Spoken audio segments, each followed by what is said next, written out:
Hey, everybody, welcome to a brand new episode of Creators Outlet with our special guest tonight, returning guest John Hervey from the books. You know, the books Black Tiger, Hidden Dragon, Magna and the Posse, and many, many more from Beyond Time Inc. That's right. Welcome back. Man. I was still Beyond Time Inc., and then I forgot where it was. So it's everywhere. Beyond Time is everywhere. Like Saguaro Fair. Exactly. See, I know that reference. My kids have no idea what Saguaro Fair is. I actually did that Saguaro Fair is everywhere, and they're just like, "What are you talking about?" Yeah. I'm like, oh. I know. I'm so disappointed. Man, it's good to be on your show again. Appreciate you having me on, brother.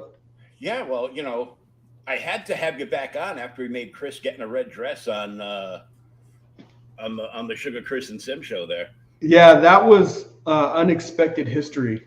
I did not expect us to be making history like that. And Chris very quickly got very comfortable in that red dress. Yep. He was like shopping at Target and tucking his junk. So I was like, oh boy, here we go. It's like at least once a week I comment in his chat of Sugar, you look like you buy your Bud Light at Target. His show demographic is going to change. Oh yeah, for sure. Hey, Gingy. What's up, Gingy Gingerton in the house. Just in time to talk tuck and junk. Yeah, your timing is impeccable, Gingy. As always. In case you missed it, the other last week, John was on with Sugar Chris and Sim, and Chris was mad that nobody had jumped in to back some of the books. He goes, if anybody backs anything right now, I sensed it in the air. Mm-hmm. I'll open up the dress. I have it right here and put it on. It's going to be a good backing. Okay, so I digitally backed every book that John's got available right now. and Chris got real comfortable in that dress. Oh, he got real comfortable, brother. Must have gone well with his silk boxers. Yeah. And by boxers, I mean G-string. Yeah. I was trying not to think about that too much. I think he wears it backwards, but we'll just go on. Bump. So what do we want to talk about first? I know you have Black Tiger, Hidden Dragon Volume 2 coming up. Yes, sir. So if you want to talk that, we I just basically released the pre-launch list. Nice. So this is the premiere of that right here. Right here on Creators Outlet, got the premiere of the pre-launch list. So you go to the list, get volume. You can get signed up for volume 2. Volume 2 will also make you eligible for some pretty cool stuff. I've got. I want to make sure that everyone that signs up and backs something. Oh dear, Gigi. Oh no, Gigi. Was that Chris looking in the mirror, or yeah? Probably. I mean, but Gingy does have the red hair, so yeah. So what I want to do with this campaign, because this campaign is the culmination of a lot of work and a lot of years. Yeah. So this is the equivalent of the 10th, 11th, and 12th issues of Black Tiger, and it's completing the Hidden Dragon. Basically that story arc. So now the full body of Black Tiger is about 326 pages. So, nice. So there's a good amount of content there. This story is a really fast-paced story because I've basically used the first 10 issues to really lay the groundwork. So now we really start running. There is a ton of martial arts in the story. The pace really picks up, moves a lot faster. And I enjoyed the pacing of the other books, but now we're starting to unlock some of the secrets behind the Black Tiger. Man, I'll tell you, as the story goes on, I'm enjoying it more and more, and I'm still even when I go back and read the Legacy of Fury in the first volume, I like the way it set the stage for where we are now. So my suggestion is to go ahead and sign up on the list, because if you sign up on the list and you do a physical backing, I have a number of things. I want to make sure that everyone that does that gets something. Whether I have some surplus shirts, so I have some Black Tiger shirts, prints and posters, some prints. So I want to make sure that people get cool stuff if they're going to take the time to get on the list and then go ahead and back. So Gingy, since you're in the chat, I just dropped the link in the chat. So click on that. You can sign up so you can find out more. And I know you're going to want to have John on the Gingy and Pedro show. That's a no-brainer. That's got to happen. Look at me segueing like I used to work in radio and junk. Right. So let's take a look at this. Yes, sir. Tiger.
That's all I'm giving right now. The book is fully penciled and inked. It is 2/3 colored and 1/3 lettered. So it's well along the way in the production cycle. Nice. So it's once again you, Rod Looper on right. Pencils and Inks. That's right. And Ramirez Vieira on colors. So Eduardo is doing one of the covers. Rod has done one of the covers, and then I'm probably going to reach into the world of some other CG artists to see if I can get another cover made. And then Vinicius Townsend on the colors. So these are guys I've been working with for a very long time, and I think we've just really started we've really hit a stride together. Nice. As a creative team. 75 pages of bone-crushing kung fu as Jen Fong must survive the maze of shame and pain and a deadly encounter with the metahuman activist division before returning to the jungles of Brazil. That's right. Oh, that's why she's built like that. She's from Brazil. Hey, I was thinking that is some strong latex she was wearing on that outfit. Hey, you know what? That's the beauty of superhero latex. Oh yeah, it sticks in all the right places. Just remember, in the real world, latex is a privilege, not a right. I don't even want to know.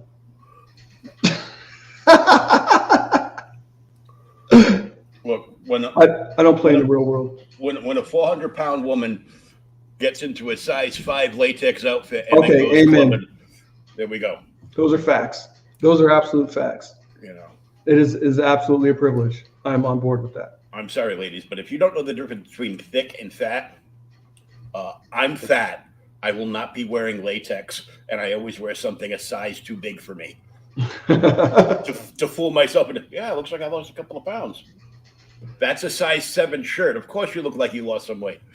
I'm like, oh yeah, never mind. So the black and white images are from basically the final issue, the final chapter. Like I said, all the pencils and inks are completed, 2/3 of the colors. It's a really fun part of the journey. Get to do a little bit of journeying into the past, into feudal Japan. And then you start to really unlock some of the history that's going on in the world around Black Tiger. So it's a fun ride. You know, I've been working up to getting to some of this, and now I'm finally starting to tell some of these kind of deeper stories that are in the lore. So I'm excited. It looks so good. Oh man, appreciate it. There's another looking so good panel right there. Yeah. Mm-hmm. Hey, just saying. Got to give the people what they want. A lot of goodness in this book, Will. A lot of goodness. Be awesome. Be eligible for some awesome free stuff when backing. That's right. Got to sign up. You sign up, and then you back one of the physical tiers. You will get something awesome alongside the books. Some swag. Some swaggy swag. You know. And there is also Dying of Days did an animatic, basically an animation based on part of Volume 1. So I held on to that. I didn't want to kind of release it with a fizzle and with nothing attached to it. But that's what that second video is. It's a longer video for folks when they want to check it out. It's a 4-minute. Basically, it's an excerpt from Black Tiger, Hidden Dragon Volume 1, and he animated it. He's exceptionally talented, and has voiceover acting by Ali Sangus, Amanda B, Aragonate, and Dying of Days himself. I know all those guys. Right? That's because you're in the know. Gals, yeah. And gals. That's because you're in the know. I'm in the know. Yeah.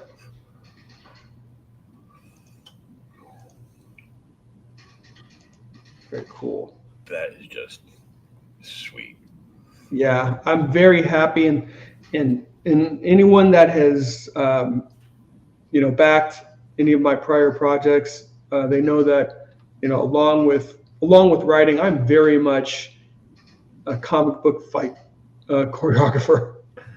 I love, and I think this just harkens back to, I think probably Frank Miller Daredevil maybe was the first book that it really just lit my imagination of really bringing the fights on the page sequentially to life.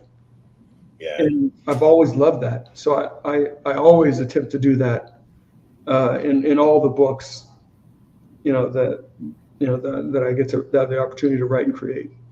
Yeah, I've got the red leather bound Miller Jansen run in the omnibus there. Oh man. And I got really mad because when I got sick back in 2016 and people I didn't know were touching my crap and packing it in. Yeah. They put the Daredevil omnibus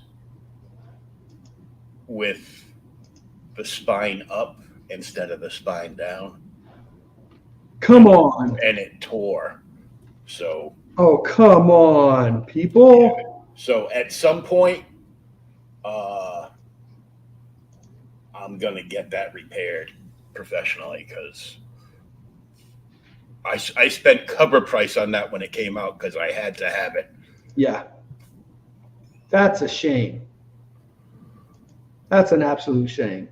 Although I did come across, because I got rid of most of my Daredevil stuff, because I had the omnibus. I'm like, well, I can sell some of this stuff because some of it's worth money.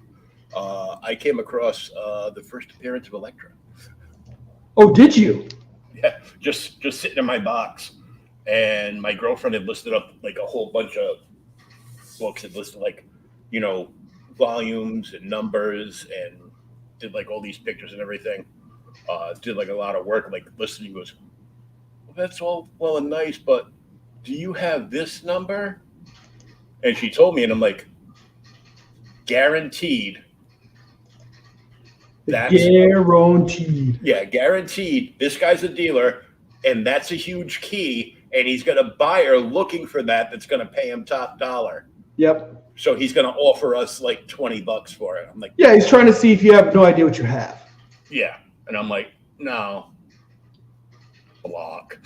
Yeah, you're like, I'm done with this idiocy. Yeah. No, I'll tell you. So my buddy was collecting Daredevil at that time, back during the Miller run. So I would read. So we would, this is when, we were getting comics off of the rack at the local 7-Eleven and at the Webster's drugstore, which is close to where we live. Yeah. I was picking up Avengers at that time, and around that time, it's kind of like Byrne and Perez were working on Avengers, so it was hot. Oh yeah.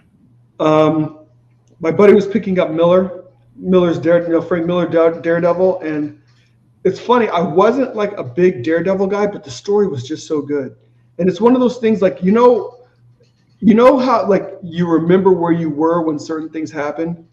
Yeah. I remember where I was when I read The Death of Elektra.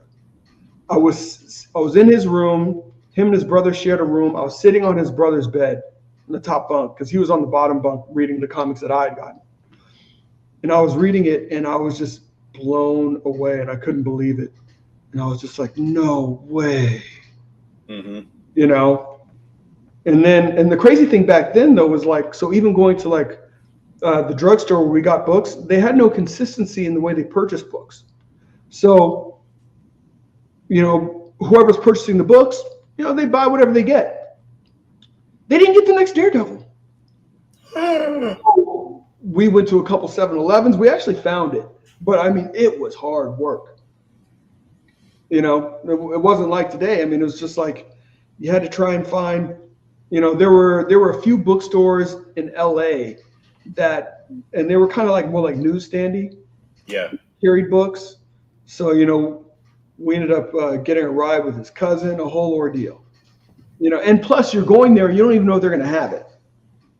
You're basically just trolling bookstores and newsstands. Yeah, I remember those days. Yeah. I found my first comic book store.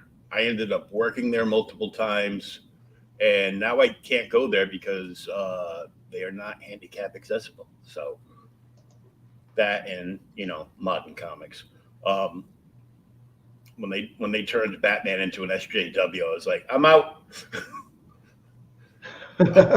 I was getting like 3 titles. I was getting like Batman the Detective because I've been collecting them since like '74. Nice. And I was getting the Ewan run of Hulk, Immortal Hulk, and I was getting like Justice League Dark. Okay. And that was pretty much it. Gingy says, John's always welcome on the show. Had a blast last time. That's an awesome team. And then he tops it off with this. You mean I can't be a leather daddy in public anymore? I don't know. We'll get you. We'll have you get dressed up in leather, and you can chase Chris through that race course. Do you ever have your kids beat each other up to help choreograph the fight scenes? Not on purpose, but it just kind of works out that way. It seems like an extra set of hands could come in use. Right. So there is some good choreography in there. What's the most difficult part of your job when you worked at Motown Comics before these guys made Milestone? Well, so chronologically, Motown was actually after Milestone.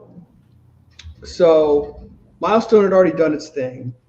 Michael Davis whatever. I've heard very different stories. He was no longer a part of that team. So then he engages Barry Gordy and convinces him that there are millions of dollars in comics.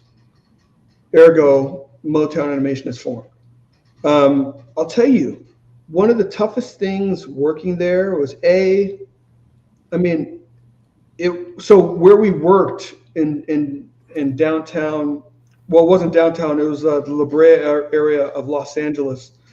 I mean, that was where Motown was. I mean, I saw Boys to Men over there. There's this group of kids called ABC back in the day. They're not kids anymore. And I saw those guys over there. I saw Coolio came. He did a comic book pitch. Wow. That's a story in and of itself. But the biggest challenge actually working there was that whole because it also had that music business kind of hype and vibe. Yeah. So there's so much pretense. There's so much showmanship. And, oftentimes you'd find there wouldn't be much accountability and just a lot of people ranting and raving. And, there's a lot of stuff rolling downhill in that job. Yeah. So I think the culture was the toughest part, but we all wanted to be there so bad. We all wanted that to work out so bad. And it's one of those things, Will and Ginge, it's kind of like if I only knew then what I know now. Geez, even if my old boss knew then what he knows now, I think that thing could have been really successful. Instead, you were trying to walk around the office knee deep in salesman pitch bullshit. Pretty much. Yeah. Pretty much. And that it's not a winning formula. No. And it's a bad culture. You basically have a bunch. So I mean, it's like there's a bunch of musicians there, but we're just a bunch of comic book kids. Yeah. We're all just a bunch of kids that love comics to the core. We're on the, it's still early to mid 90s, so comics have not hit that bubble yet. And there's that irrational exuberance around the purchasing. So I remember, the business plan that my boss had was, it was predicated on what was going on at the time. What are you gonna do? You're gonna sell six different covers of the same book. Some of them foil editions, some of them, and the numbers work themselves out to, 500, 1 million plus units if you're Spawn. And then, hey, that sounds like a great business plan, so they get on board, and it takes us a while to get our feet under us. By the time we start publishing, the bubble's already burst. The bubbles burst. Yeah. But one publisher has stuck with that 4 to 6 covers per issue, per title. Dynamite, thank you so much. Yeah. Dynamite, oh man, great question, Ginge. Dynamite has really carved out its own niche. Yeah. And the thing for Dynamite to do is just not shoot itself in the foot. It's like you have to know who your core audience is. And it's not these people that are ranting and raving about, this, it's none of those folks. So it's like, if you want to keep your actual audience, you got to do the stuff that your audience wants. And guess what? There's going to be some people that aren't happy with it. But you know what? At least at one point in America, that was okay. Mm-hmm. It's simple. Just don't buy it. If you don't like it, don't buy it and go on your way. And if you do like it, then buy it. You don't have to turn this into a revolution. I remember we had so many people that were like cover hogs. Like they had to buy like every cover, which eventually just drove them out of collecting. They're like, it did. I've had it. There's like 6 covers for every issue. The shop I worked at, the owner wouldn't order that many. He would cut like all the orders, tight to the vest, because it wasn't like the early 90s anymore where where you could order like 500 copies of Avengers or Uncanny X-Men and be sold out before you closed on the first day. Yeah. You know, I mean, people were buying, like, especially when Jim Lee was, doing X-Men. People were buying 2, 3, and 4 copies because it was Jim Lee. It was Jim Lee. Yeah. It was one of those things where, like, from a dollar standpoint, I think younger folks have no idea of like the amount of money that shops were making. Yeah. I mean, I knew a couple of shop owners that were driving Benzes, and I mean, like, these guys were rolling. Not to mention, what these image guys were making. I mean, it's like, you always hear the story of those dudes, like even like Dale Keown. You make a book, you can live off that for half a year. Like, peace. I'm out. Speaking of Dale, he just put up a thing for about a month ago, so it's probably over now. But he did a kick an Indiegogo for the whole original Pit run, and then was coming back with brand new Pit, and Phil from Zade Comics was supposed to write some of the Pit scripts for him. So I'm waiting to see how that turns out. Yeah. Dude, buying a Benz with comic book money would be so nuts. Let me tell you a story. So when I was at Motown Animation, one of the dudes I met and became friends with was Murat Michaels. And Murat was like, I don't know, probably kind of like the number 2 guy over at Image Central, in terms of art, and he was he was like the next golden child. Yeah. So they were over in, I'll give you guys some ideas. So they're over in an area called Anaheim in California, and I was over in Los Angeles, which, maybe that's a 35-minute drive without traffic, hour and a half in traffic, maybe, depending, just kind of where we were in LA. And one day he drove out to me, picks me up. I forgot. I mean, you got to understand, he was like 22 or something like that. And he was driving this, I want to say it was like some kind of like Mazda Sports Edition Z. I mean, this was a nice ride, man. This was a nice ride. We went riding up to Golden Apple Comics, which was, kind of up La Brea and more towards Hollywood. And, it was just like, you felt like for people that were in the know, comic book folks were stars, and they were making really good money. The challenge was the sustainability of the model, because it wasn't really built on growing the market, but it was built on just something that just fatigued folks that were buying books. I never had the budget to play those games, so I had a friend and I bought my more than my fair share of Image books, but he would buy like 6 versions of each, and then he'd have a version that he'd read, but then he'd have a version that would remain mint. So people really took it like they were investing. And when people spend that kind of money and then they start finding that they don't understand the economics as to why the old comics are valuable, they think that these new comics, where there 1 million of them have been printed, right, are going to be valuable. And then as it started to become apparent that wasn't the case, man, that was just like, it was bad news. It's bad news for the comic industry. It's like those old books are worth money because there's hardly any of them left around. That's right. Or at least in good shape. Right, exactly. I'm sure in somebody's garage or basement, there's probably boxes and cases of the books with the covers ripped off, so they could send the covers back to them and get credit from the from their distributor and not have to pay for them. Well, I used to cut into my own comics because you get coupons for things. Mm-hmm. You know, so I forgot some of the things I sent in for, but it's like, you know, they'd have little advertisements you could cut in, and you know that may take up you know, part of the panel on the opposite side of the page.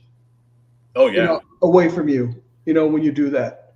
So it was, I mean, and it was on newsprint. You know, like even now, like I was, I'm in a place now where I'm buying graphic novels of books that I already own, because like my Crisis on Infinite Earths, the original one, I can't open it anymore. It's like parchment. I mean, it's like literally falling apart and turning yellow. So I mean, it's like I've just kind of sealed them, and then I bought myself a graphic novel version, you know, of that. And I'm finding that with a lot of my books, like my Byrne Fantastic Four, I can no longer read those. So I started having to, you know, get those visionary graphic novels with the Byrne Fantastic Four.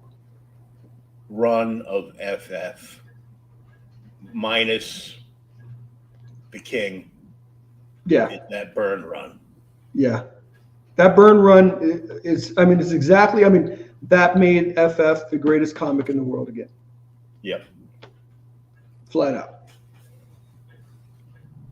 And that was, so for those that haven't, you know, taken the opportunity to read that, that's worth, you know, buying in graphic novel form, and it'll be a number of graphic novels because he had a few years run. Yeah, there's like a few omnibuses, or I think they've already got like 2 of the Byrne omnibuses out, or 5.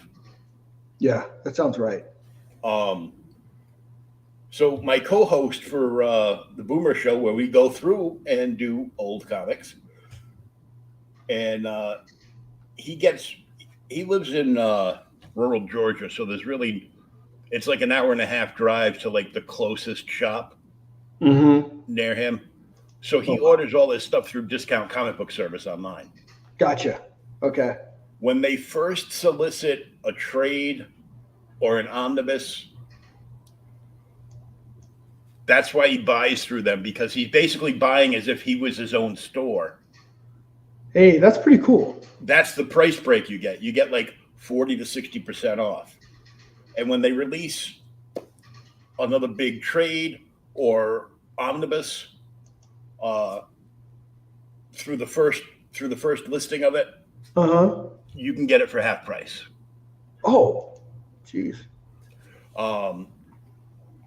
Now, he noticed a couple of months ago, they were releasing an amazing run, and it's volume 5 of this series for Uncanny, but it's second Genesis. So it starts with Giant Size X-Men #1 and goes from that landmark issue through that entire arc in this book. It's listed for about $50. We paid $30. So, dude, that's awesome. That's awesome. Jin says, yeah, because we were talking about this the other night too, on Monday when he stopped by the draw stream. Yeah, I'm trying to decide which OG omnibus I should pick up first, FF X-Men or ASM. As far as FF goes, they both have to be Lee Kirby and Byrne as separate volumes, so I'm not sure where to start there. Well, if you need to have Lee and Kirby, it's always usually best to start at the beginning. FF.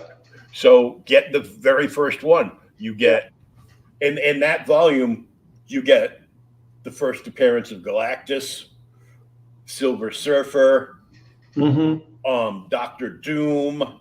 Golly. Oh my God. And the Mole Man. And oh God, why is it slipping my mind? Because I got so excited about it. It went oh, Black Panther. Yeah. And it's just so amazing. Yeah, I mean the level the level of freedom and creativity. I mean, and those guys, and the thing is, and the pace at which those stories travel. I mean, they're unencumbered, man. Oh, I know. You go from the center of the earth to Latveria to the next, Oh, let's also not forget one of my favorite characters, the very first Hulk Thing battle. Man, so this man, this monster. This man, this monster, and that. So the first time I read that, I had one of those. What was the name of that book that Marvel put out? But it was a collection of some of their great stories from this. It wasn't just the '60s. There was like some '70s Spider-Man stories in there. But like I remember because it was a two-parter, and I read that, and I was just like, and that fight that Thing and the Hulk had, I was never a big fan of the Thing, but man, I was like, man, I got a lot of love for Ben Grimm. He's got a lot of heart. I became a fan of the Thing through the cartoon. Mm. And then in the 70s, where they took Johnny Storm out of the cartoon and gave us that stupid robot, Hervey. Oh, gosh. Now, Hervey to me was just an offspring of Seven Zark 7 from Gatchaman. There you go. And I'm like... And he basically filled the same role. I mean, Seven Zark 7 was killing time from the cartoon when the real Gatchamen were like killing folks. They didn't want to show that. Yeah, we can't show that. You can see it in the actual Gatchaman series, but you're not going to see that in G-Force. That's right. So, and likewise, I think the whole controversy was the flame. Yeah, they were afraid some kid was going to set himself on fire. I go, well, have you gotten a call at corporate to tell you that somebody's parents are suing you because they read a Fantastic Four comic and their 5-year-old wanted to be the torch, so he set himself on fire? No. Why? Because it was the 60s and 70s. We weren't as stupid as the kids today. Seriously. This is what we need to do. We need to have all these companies take warning labels off of everything. Like a stand-up comedian that I'm a fan of. He goes, when I was growing up, we didn't have any stupid kids. You know what happened to them? They died. They didn't make it. Yeah. Yeah. We used to make fun of your friends and give them nicknames. Yeah, seriously. Exactly. Our friend Niner, we don't climb the trees. And one day, Niner fell out of the tree, hit every branch on the way down, and lost 2/3 of his ring finger on his right hand. Mm-hmm. And the following day, he came in with his hand all wrapped up the size of a catcher's mitt. And we started doing fractions. And Niner raised his hand and said, I got 9.25 fingers. So he was Niner, and Niner's name was actually Ross. The teacher is taking attendance and calls Ross, and no answer. No response. And I looked at Niner. I go, Niner, is your name Ross? Yeah. And then he addresses the teacher, goes, only my mother calls me Ross. Everybody else calls me Niner. He goes, why? And then he held up both hands and saw the fingers. Yeah. And every day he used to, they had another friend that had like an arm that was short, kind of like a T-Rex arm. Yeah. And then like a normal length arm. They called him Clock. There you go. And he used to come in. You're supposed to be in your seats at 9 a.m. or by 9:05 a.m. And he would come in, one hand straight up, one just slightly accrued to the clock. And we would laugh for 20 minutes every day. Yeah. It was fun.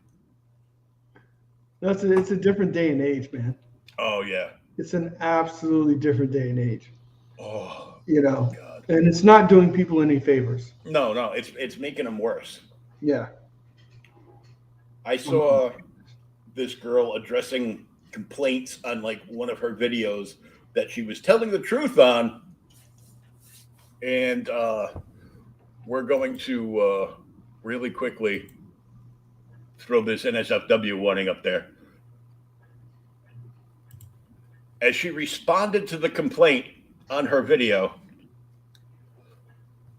she says, "Oh my God. Do you know there's over 8,000 nerve endings in the clip? How are you more sensitive than that?"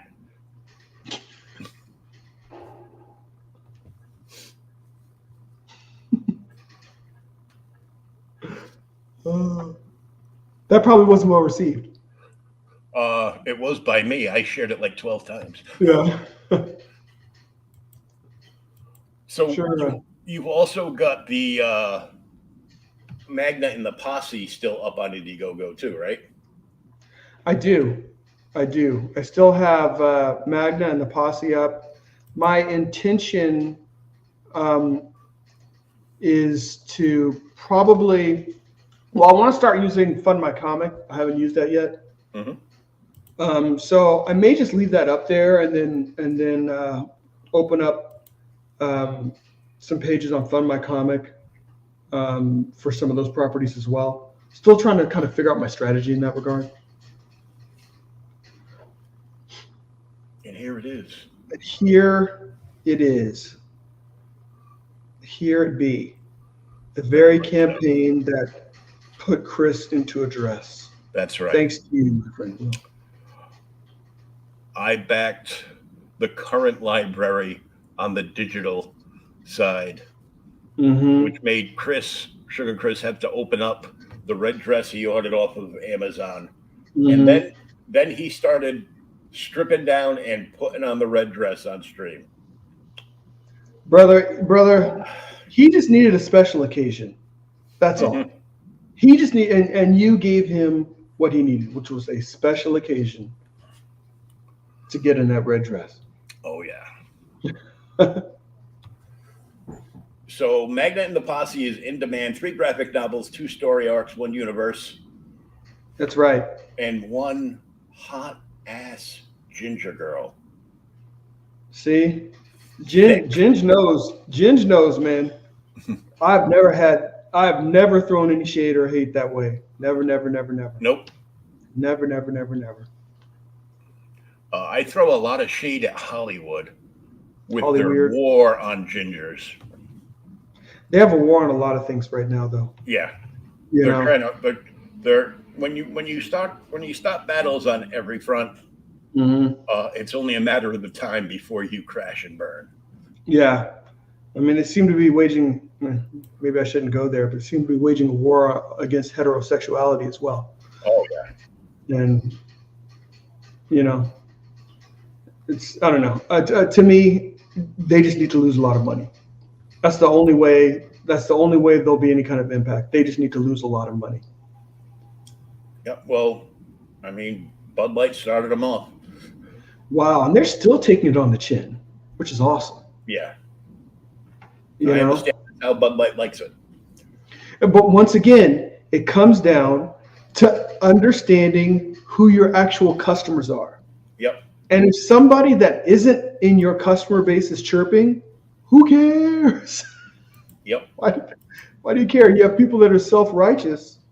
That's true, Ginge. And this actually, so Ginge hit on a great point. It's true. But the problem is when you have a very like select minority of folks that are being really loud, and then people are kind of clamoring behind it. There's so much smoke and mirrors, and there's so much noise. They're making it sound like it's kind of like when Indiana Jones yelled and chased those guys, so they figured out he was by himself. It's kind of like that. It's like you hear all this noise and you realize that, you know what, there isn't all of this. They don't have all this backing. And everything shows it because there's no dollars going behind any of that stuff. Nope. There's no purchasing power behind any of that stuff because the people aren't there. You know, you can bot things to death. There's all kinds of ways to generate activity online, but you can't bot purchases. You can't bot dollars. You know, that's why it's hitting a lot of folks in the wallet, and I'm glad. Good. Hit them in the wallet. You know, let them reconsider this nonsense. Gingy's girlfriend described him as a different species because he's covered in freckles.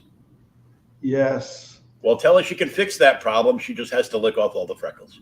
There you go. Tell her to get busy. Literally and figuratively. Literally, yes. Ooh, it's a 90s slang reference. Look out. Right? I mean, I bet you, I'm sure, like, what does that even mean, right? Yeah. She already is busy. What do you mean? Oh, okay. She's got work. That's one thing, Will. Especially having like younger kids. Like like words. Okay, words that meant one thing. You know, now they mean another thing. You know, to these kids. And it astounds me. So like they'll be talking, and I'm like, you know, what are you talking about? You know, so like, oh, here's a prime example. So I coach my oldest son's basketball team, and like this one kid made a move, another kid made a shot, and he's like, hey, you ate that. So to me, I was like, listen, if you eat it, that means like, you know, that was bad. Like you ate crap. You ate it. You know, if that dude fell down, he ate it. But these guys are like, oh no, you ate that. That was good. You know, you ate that. And I'm like, no, I'm too old for your lingo. Now I know what you're saying, but I still don't receive it. I don't accept it. Yeah. Like I don't accept it. We used to say, oh, that's bad, man, which meant good. Yeah. Now, apparently, according to my 15-year-old daughter, that's not a thing anymore. But I'll send her pictures of stuff to look at, and she'll be like, oh, that's silly. So Ginge just said that his girlfriend is black. I got to tell you, Ginge, one of my friends, he has the most beautiful daughters on the planet, and their hair is not dyed. So he's black. His girl is white, and she is blonde, but I guess her family had a lot of redheads in there. Mm-hmm. And man, those girls they have like this olive color skin, and they got, I mean, like red Sonja, red wavy hair. Whoa. Yeah, it's ridiculous.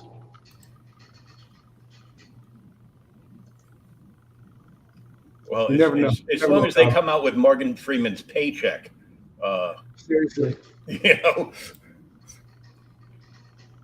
Man. I'm so old. When Morgan Freeman was on the Electric Company. Easy reader. Easy reader. Yep. Thank you. That's still my first. Whenever I see Morgan Freeman, I still think Easy Reader, because he was so cool. He had this giant afro, and I mean, I was just like, he's Easy Reader. I think even in they did those little Spider-Man shorts. Yeah. With the live action Spider-Man, I think there was even one. I may just be making this up in my mind just because I wanted to, but I think there was one with Spider-Man and Easy Reader. And I was like, this has to be the coolest ever. I used to watch every episode of the Electric Company and then be totally disappointed because there was no Spider-Man. If there was no Spider-Man at the end, I wasn't happy. He said, better than Morgan Freeman's voice coming out of the womb. Oh, snap. That sounds like a horror film. All of a sudden, your baby starts, narrating daily life like he's doing that documentary. No, that's horrific. Please no. Please no. Don't do that. Oh my goodness. Look, Father, stop poking me in the forehead. It's like, was that our child? Put that thing back. He's voice is so deep. It's a girl. Oh my Lord. Okay, now we got problems. Houston? We got a problem. So I remember talking to one of the creators. His YouTube channel is Sweetcast. Yeah. He had taken a bunch of books that were like some of his favorite runs of, like, you know, old Spider-Man and various other, you know, titles. Yeah. And found that company online that if you design the front cover, the back cover, and the spine of the book, and you fill out all the paperwork online, and you ship them your physical copies. What? And they build you your own custom omnibus. What? And because the old books all were newsprint, Yep. so they trim them and everything and put them together so everything lays perfect. And because it's newsprint, that 500-page book, every page lays perfectly flat. Oh, snap. And it's still cheaper than buying a brand new omnibus off of Marvel or DC. That's crazy. Man. It was just heartbreaking the other week because I've almost put back together my complete run of ROM Space Knight. Oh, I have a lot of that. And Micronauts. I didn't have just to find out. I had the toys. I had lots of the toys. I had some of the toys. My buddy had a lot of the toys. I had some of the Micronauts. They were dope. I loved them. Just to find out that later this year, Marvel is releasing a ROM omnibus and multiple collectability versions of a Micronauts omnibus. Really? Yep. That's a surprise. So I will keep my minty fresh number ones from both of those series and just put the rest up for sale. I'm like, here you go. One big stack. How much? I don't know. $100. ROM was crazy. That book was, I mean, at least for me at that time, it was a fun story, but it was dark. It was dark in the and, way that they write now. I mean, dark now often is, I don't know, it's just like shock value. But yeah, but ROM was well written, and I would be like, oh no, oh no. they had like top-notch guys on that. Yeah. You know. Yeah. And I'm still trying to find a decent price because back in the day, Marvel did the original Planet of the Apes run to coincide with the cartoon. Cartoon only lasted one season, so the comic only lasted 11 issues. Gotcha. And they've got it in an omnibus, but it's only 11 issues, but they want like $75 for it. They go, no, that's way too much. Yeah. So, I mean, now I'm only 9 issues short of having the entire floppy run, which doesn't sound like a lot until you realize, oh, you just said you only have two issues. Right. Yeah. Well, according to my girlfriend, I have way more than 2 issues. Yeah, like I got a lot of issues. I got a lot of issues, man. I got a lot of issues. I was thinking about what you were saying about those omnibuses. I mean, man, another run that I really enjoyed was John Byrne's Alpha Flight run. Oh yeah. And that really coincides with the X-Men run. My understanding was when Vindicator died, the whole point was Wolverine was supposed to go back and take over, but I guess he had become so popular at that point in the X-Men that they didn't do that. Well, there was that, and there was all the Canadian law enforcement was out for him. Yeah. So it was like, that's problematic. You can go back there, but now, is there extradition? How are they going to find you? Yeah. Oh, they got to keep cuffs on you. Schnicked. Kind of like this guy with his sword taking the head of the dragon. Hey, I couldn't use schnick though. So shunk. So, yep. Schnicked is a trademark. Yeah. Oh, and then, there she is. And then just just in terms of just the quality of the stories that were written back there. I mean, even with Chris Claremont's run on X-Men, I had the original when they did the miniseries, so like the Wolverine 4-issue miniseries. Yep. That was amazing. Chris Claremont wrote that, and Frank Miller did the art. And since Chris Claremont basically was writing everything that was X related, it was all intertwined. Yep. And it wasn't just all action. There was so much character development in all of his stories, no matter what they were. Yeah, exactly. And who was the editor in chief at that time? Oh, his name just right now. Shooter. Man, Jim Shooter, that dude does not get enough credit. That young kid at the time. Jim Shooter does not get enough credit. You know, I understand he was maybe somewhat of a taskmaster, but I'll tell you, he kept that universe in check. He kept it. He was just like, no, this is how we keep the, kind of keep the X-Men focused, keep, these, so when you look back at the runs, and you look back at the work, you're like, that was an amazing era in comics. The Jim Shooter era was amazing. Yeah, and when Marvel gave him his papers, he went out and started Defiant Comics. Yeah. And right around that same time, Neil was like, well, Jim can do it. I sure as hell can do it. So Neil started his own publishing house too, with all original material. That's right. I'm trying to get both of those runs back together because I used to have them all. Well, was one of Neil's books, was it Shuriken or was it? I'm trying to remember. Something like that. Wait, was his Eclipse? Was Eclipse his? Nope. Eclipse was Marvel. Oh, that was Marvel. That was just Neil's. Right. Neil's was continuity. That's what it was. Continuity. Because that is, as we know, sorely lacking in a lot of the big two books. Oh yeah. That. Where's the continuity of this story? He goes, oh well, that's just a crossover between a couple of different planets in the multiverse. Yeah. I'm like, too big of a cop out.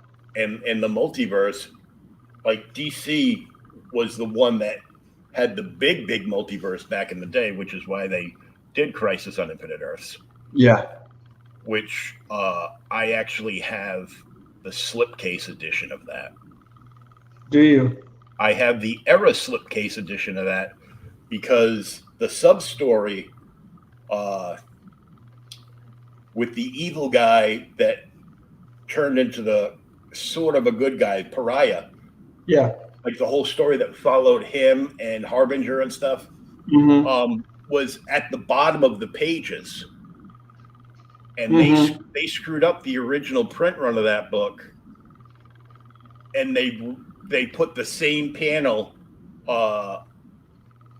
twice in a row in the book. And they're like, okay, well, we found this era. So if you've bought one of these, here's the address. Mail it back. We'll mail you a certificate. And when the corrected ones come out, we'll mail it back to you. I'm like, oh, hell no. You're like, no, sir. I know what errors are worth. That's right. And I'm like, nope. That's funny. And that had just started coming out when I first discovered my first ever comic shop. Okay. So I started going to an LCS right around that time. Ended up doing, some filing and pricing for the guy, enough to get, like $10, $12 worth of books, a week. And that's where I discovered Daredevil too. And the guy was just, the owner was like, he goes, well, I already know you're a huge Batman fan. Daredevil is basically Marvel's Batman. Yeah. Batman's a punching bag, or at least he used to be. Now nobody can land a hit on him, not even I was Superman. about to say, he's untouchable now. Oh, it's like a 3-year-old is writing the book now. Yeah. And then I discovered that. I was like, whoa. Yeah. And then I started buying just any book that would come out. I would buy everything because I had to know what was going on and everything. Right. My bank account suffered through 35 years of me having FOMO. And now I'm like, well, don't you care what's going on? No, don't care. I'm done. Stories aren't riveting anymore. And everything that's done is going to be undone. Yep. You know, I remember, so the first, I was going to say comic shop, but that's not true. So basically the first precursor to a comic shop I used to go to was this place called Book Village. And they were basically a bookstore, but the whole front of the bookstore was comics. So it was the first time I didn't just see books on a couple of spinner racks. There were a couple of places I go to have a couple of spinner racks, but they had a wall with shelves of books. And then they had bins for back issues of comics. And I remember, I think one of the first series I picked up there, because since they were so consistent, you knew you were always going to get the next issue of whatever. I was going there and New Mutants came out. And I started collecting New Mutants from #1. And the whole thing is I remember me and my buddy, we left school and we were excited to go over there. And we were like, he told me about New Mutants. I didn't know anything about it. So he's like, listen, this is going to be our generation of X-Men. You know, he was like, basically, these guys, it's like the X-Men will get older. These will be our X-Men. I was like, this is so cool. But of course nobody matures in these books. No. But, they had the chance. And I think Shooter was aiming for that. I think he had much more of a Japanese model of character development, and I can understand from a corporation's perspective, they don't want that. They don't want generations of Batman. They want Bruce Wayne. Mm-hmm. They're not interested in Batman, Dick Grayson becoming Batman, and maybe the next person, and Bruce Wayne being old. They don't want any of that. Nope. It's nice for a one-off show like Batman Beyond, but you have to have young Bruce Wayne. Except now we have a perfectly aged Michael Keaton. Yes. Yeah, but I think they already already shelved that. Shelved it because of how bad the Flash did. Yep. Not taking anything into the whole price increases and and the worth of the dollar. Somebody posted today that Waterworld outdid the Flash at the box office. Oh no. Uh-oh. Gingy's writing a monologue for the baby in the womb. Yeah. And that one mom pulled out her bow and I had a drink. He says he stopped buying new comics in 2020, 2021. I'm only interested in going back and learning the history and what created the thing that we all love in the first place. Mm-hmm. That's a big thing. I know there's a lot of CG fans that never read any comics prior to CG for the most part. Right. So if you mention mainstream, they start getting, microaggressions and everything. And I'm like, the only reason these guys are doing this is because they did other stuff beforehand with legacy characters. That's right. It's like what Joseph Michael Linsner is to the covers of Dynamite. Oh my goodness. is what Ethan Van Schreiber used to be to the covers of DC. Right. I mean, even when they relaunched and did like New 52, that EVS SIG was on, I'd say, like 40% of the covers. Yeah. Yeah.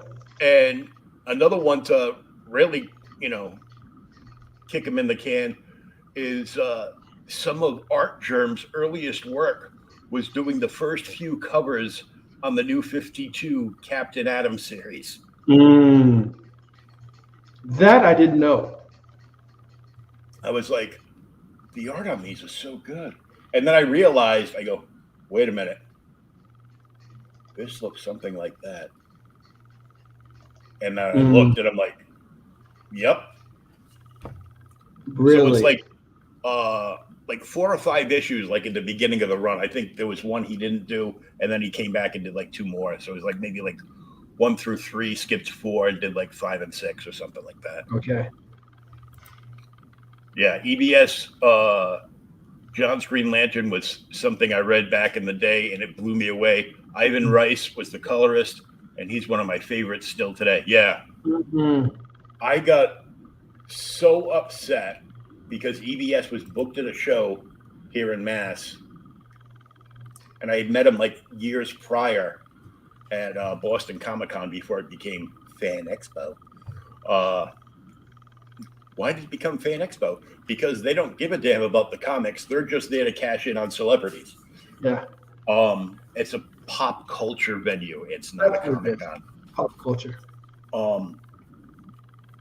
But he was supposed to be an artist guest, and they put like the artist guests in like this tiny back room. They had Ramona Frieden, who was one of the original Wonder Woman artists there. And she was doing like various sketches. And even to this, she was like, this was like 15 years ago. And the work that the art she was doing, like right in front of me that day, I'm like, she hasn't like lost the beat. Of course, There was a sweet Aquaman and Mera piece that I would have loved to get, but I couldn't justify spending $500 on a sketch. Oh, yikes! Yeah. Kevin Eastman was in that same room. Couple of other guys were there, and couple of the old time guys. Joe Sinat was there. Okay. And I do have original art from Joe. Oh, really? Somewhere I've got a sketch he did of the original Huntress. And I've also got her first appearance in 2 different books. I was hoping maybe if I mushed them together really well, together they might make like a 7.0 instead of a 3.5. But I remember I had that book when I was a kid, so I bought a couple of them. Yeah. But it's the reason for this whole fandom and the love of all this is because of the legacy characters we grew up on. Amen. That's the truth. All we knew was Marvel, DC, and if you're a little older, Charlton, and older than that would be Fawcett, and the whole sneaky thing that DC did was buy out Fawcett so they could own the original Captain Marvel, because as he's known today, Shazam was outselling every Superman issue. So they just needed to take him off the market. They did a thing in the 70s with him. I've got a bunch of those issues. I've got a couple of the oversized issues. Yeah. Almost 3 years ago, I interviewed Jackson Bostwick, who played the original Captain Marvel on the Saturday morning TV show. Sweet. I still get comments on that stream to this day, and it was like over 3 years ago. I've got like over 4,000 views on it. Oh, wow. Now, if any of my other videos would get 4,000 views, I'd be thrilled. Instead, I just have my girlfriend sign into YouTubeage and let it play with it muted down on one of my categories. So your viewer just going up. Yep. I know. Yep, that's what's happening. That's what's Great, happening. huh? Mm-hmm. Yep. So I noticed you have another stream to get to. I do. So I'm going to be on with Dojo. And there was a big question that is in the ad of that stream. Should the big guys back the little guys? Well, 98% of the time, the big guys don't know who the hell you are. Yeah. Even if you've made it on like EBS's show, they don't know who you are. I will bring up Rob the Replicator from that infamous night when Ethan didn't even realize he was there. He goes, "Wait, Rob's here? Oh, so you're a writer, huh?" "No, I'm an artist." "Oh, okay. Anyhow, nice to see you." He's like, doggone it. My moment is gone.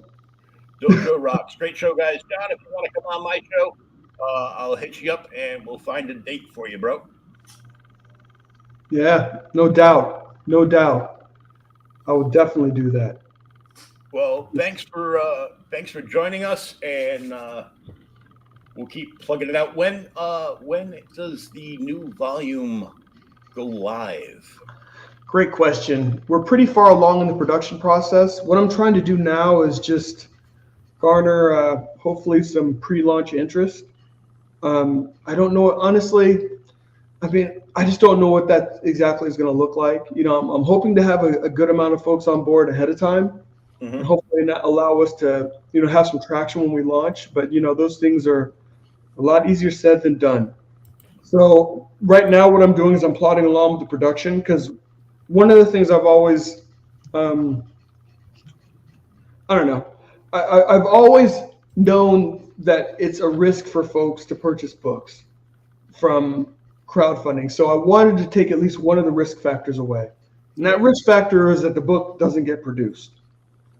You know, so all my campaigns, either the books were fully produced or they were so close to being produced you could feel comfortable. And that's where we are with Black Tiger. It's mostly produced. I mean, it's all the pencils and inks, 2/3 of the colors, and a third of the letters. So I mean, a lot of the heavy lifting is already done in that book. So what I'll probably do is keep the list open. You know, just continue to circulate, and then also concurrently just continue to work on the art, so that I would love to have the book absolutely in the can before launching, but that may not be the case.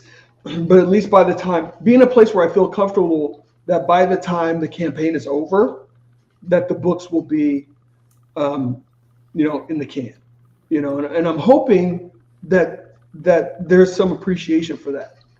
You know, I mean, it's like, I know I've backed things that had a lot of following, and I still haven't gotten a peep about that stuff. You know, it's like some of these things have had my money so long I forgot I backed them.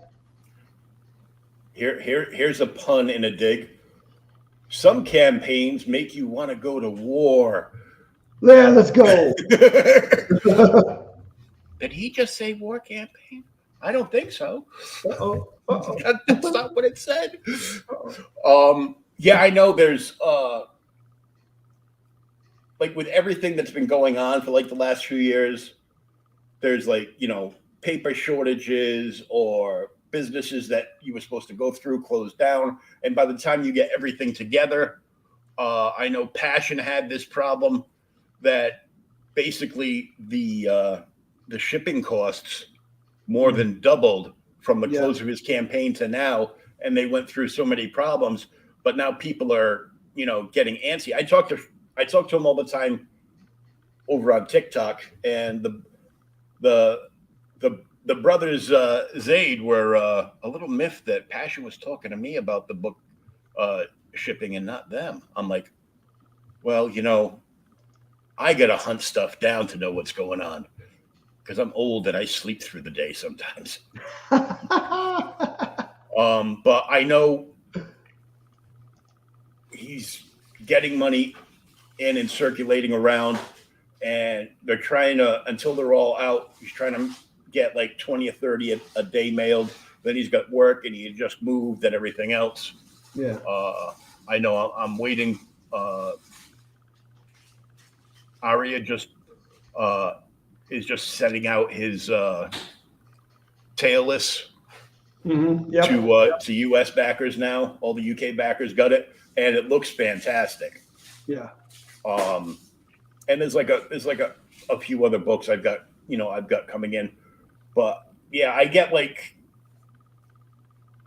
I want them in because I want to read them, but I also get nervous for some creators because if you take so long, like back in like the late 80s, early 90s with indie stuff, if something looked really, really good, you'd get a bunch of people who's, I want to get more of this. I want to get more of this. And then it was like a year before they can put out like another issue. Sometimes, it's not like now, like you're putting out 76 pages. Yeah. That's a graphic novel. Yeah. And, so that's a lot different because that's like that's actually like 5 issues of Marvel at DC. Yeah, exactly. 20 pages and 7 pages of in-house ads. Yeah. Yeah, if you take out the ads. So there's a lot going on with some of these campaigns, and they're like, some of them are huge, like Mavericks from Global Frequency. Yeah. And I mean, that book, that whole thing was fantastic. And they did what Rip is doing right now, where every X amount of books they sold, they donated to servicemen and women. Because it's important for them to get mail, around the country, and especially if they're stationed like overseas. Right. Something to take their mind off the situation they're in. And I guess Rippa did it where people could buy a double shot and donate one of the books, and all Rippa's extra copies that were donated are all going to Comics for Kids. That's cool. So last count, they had over 900 issues donated from the fans. So that's so cool. That hits home big with me. I know I've got lots of friends that are ex-military, and I've got a friend who is former Marine, and he's been dressing up as one form or another of Batman for over 25 years. Oh, wow. He visits all the kids' hospitals, the cancer wards, to, try to make a bright spot in their day. Yeah. And when he does the cons, he always gets hooked up with somebody doing some kind of fundraiser for military personnel or for kids to put his best foot forward. So that's the way to do it. That's the way to do it. The thing that's so amazing with just the industry, especially the indie industry, is it's being redefined. Feels like every day. Yeah. It's only a matter of years now, I think, until the indies are the mainstream. Yeah, I agree. It's going to be the go-to source because they don't want the same story told over and over and over and over again. Yeah, I concur. You hear me, Marvel? One more day. How many times did you need to redo One More Day or give everybody in the Marvel Universe spider powers? Yeah. I mean, the rehashing is absurd. Yeah. Just, so I want to thank you very much. Oh, man, I appreciate you, man. Thanks for having me on. You're welcome. Say howdy to Dojo for me. I'll definitely do that. Just tell him B Rose was talking smack about him. I'll get him fired up. Oh, yeah.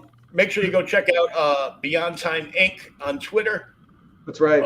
There's links there for the sign-up page, which is in the chat. Sign up. Sign up. I just did. Awesome. And if you go to his Twitter page, right to the bio, there's the link for the open source store on IGG for some of the older titles that you can still get. Right. and the sign up for the new one. So go check it out.